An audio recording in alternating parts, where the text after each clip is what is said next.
within. I know my biases tend towards focusing on the period 10 years from now and thinking about how we put ourselves in a place where we have inexpensive, domestic, secure, and intelligent sources of energy. One of the things that I find so annoying in a lot of the conversations on policy internationally is when people go into a riff about moving to a low carbon economy is going to cost 10 or 20 trillion dollars, some ungodly amount of money.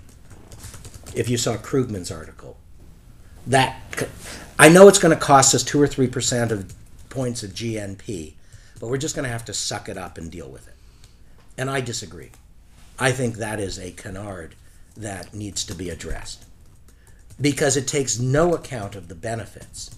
It takes no account of the improvements in efficiencies, and it takes no account of the costs of doing it conventionally.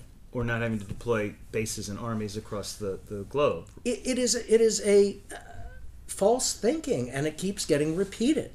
So I personally believe that you get to a better, happier place using modern technologies and solutions. And that instead of it being a burden, a tax that we're all just going to have to bear, I think of it as an investment that actually pays a positive ROI and produces a happy result. And I think there's a gigantic difference between those two. Why is there so much opposition? Is the fact that people don't understand that, or is it that people are actually promoting these concepts just sort of alienate? There's a lot of FUD being Look spread at around. with the Massey company, the enormous coal plant company, saying can't take our coal away from us. Yeah. Global warming doesn't exist, and we know how to regulate the coal industry better than anybody So else. how many people have been killed in solar mine accidents? Not Very a lot, few, right? very I mean, few. not a a couple lot of homeowners getting hit on the head by a panel, maybe.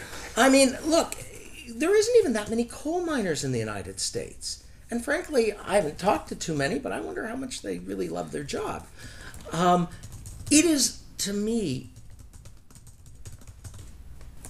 almost at the point of remarkable that in 2010, we are still sending people down into coal mines with little, pneumatic pickaxes to chip away little rock, load them on trucks, ship them to the surface, send them on barges and things around the world, where other people throw them into a blast furnace to boil water. Burn it. Mm-hmm. Right? That's 50% of our energy. That's 50% of the United But States it energy. is a short distance away from gathering firewood, right? I mean, we laugh at that concept, but it hasn't changed since 1900. Do you think we could figure out a better way to boil water that doesn't kill people I mean, it's not just is it stupid and expensive and archaic, it kills people both in the mine and breathing the dust and smoking, right? And you go, this is 2010, we can't figure out how to boil water, right? Because that's, to drive a steam turbine any better than that? And frankly, and there's no solution other than that anybody can ever envision.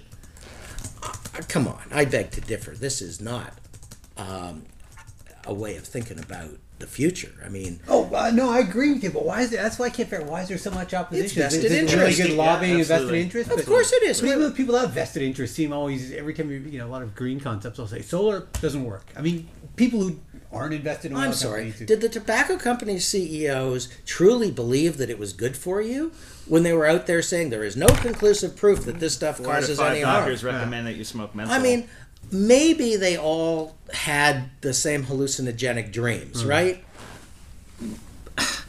Or a remarkable coincidence that the only people on the planet who felt that way were those guys, right? Yes.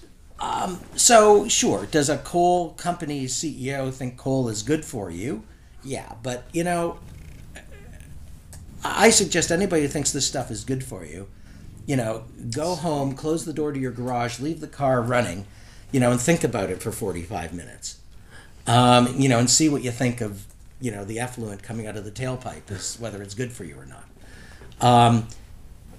We have the benefits today of having seen what technological innovation can do in a huge number of other industries.